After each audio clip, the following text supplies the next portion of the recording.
I'm at Portland Purple Water, and I'm here with Jason. And Jason, we're going to be talking about collecting rainwater today.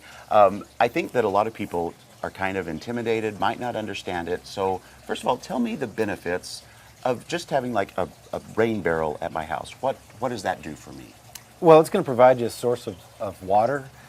First best use of that water would be for your garden. Certainly. I mean, it's the, that rainwater is what the plants are after.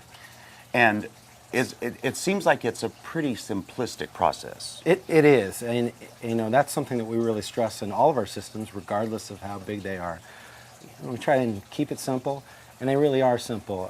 For a homeowner to purchase a barrel from us and put it in place is really pretty easy. It's going to take them maybe 2 hours at home, and then the benefit is significant. They go back to that barrel over and over and over again to water their garden, and frankly, there's other purposes, non-potable water uses that they can put that barrel to around the home. Well, and I would think because, I mean, granted, every summer we have a little mini drought, but for the rest of the year, you're not just collecting it and letting it go stagnant. You can constantly use it, so it's constantly being ran through. Absolutely. A lot of cleaning purposes would go really well. And you know what?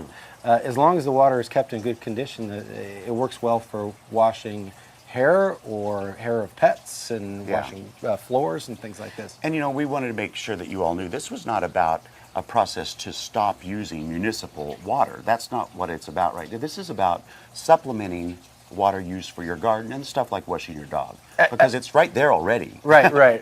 This is your first use water as far as I'm concerned. It's there, it's falling on your roof, it's easy to put in play, and has great value. I mean, you're doing a lot for the environment when you put a barrel in place. And you did mention that potable water, so you do have filtration systems, which you actually even use those on the stuff you would use in a garden. There's systems that can clean out the water a bit. Right, there's simple systems for gardens. We're just trying to make sure that the water remains in good condition when you've caught it in a barrel. And so we're trying to exclude some of those organics that are out in our environment, fir needles and things like that.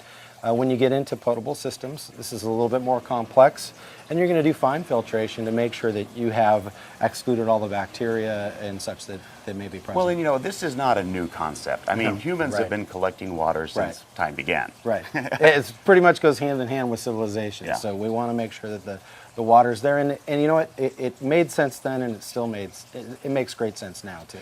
And if you think that a 55-gallon water drum won't make a difference, it really can make a difference if it's used effectively and consistently. Yeah, to me, I look at them a little bit like your bank account. You have money coming in. Let's not look at my bank account. We'll use your example as a bank account. Mine looks maybe a little bit like yours as well. But the idea is that maybe both of us have a 55-gallon bank account, so to speak, right? And the water flows in and out. And if we use it wisely, there's more coming in that can then fill it up. Yeah, that makes perfect sense. Right. And you do have, it's not just the 55-gallon drums. I mean, they have huge drums, like 550 and bigger tanks. Right. And at your store here, you really have a great setup for people to see, because you collect the water from this roof. We do, and we hold it in a cistern, and then we purify it, and it is a potable form of rainwater. Yep. Well, let me tell you, it is not intimidating. It's really simple, and it can help save money on your water bill. It can help your garden. There's a lot of positive things to learn. So we invite you to come down and visit. What is your website? It's www.pdxpurple.com. So you can go to gardentime.tv, click over there, get some information for yourself, and start collecting some water. Thank you so much, Jason. Thanks, William.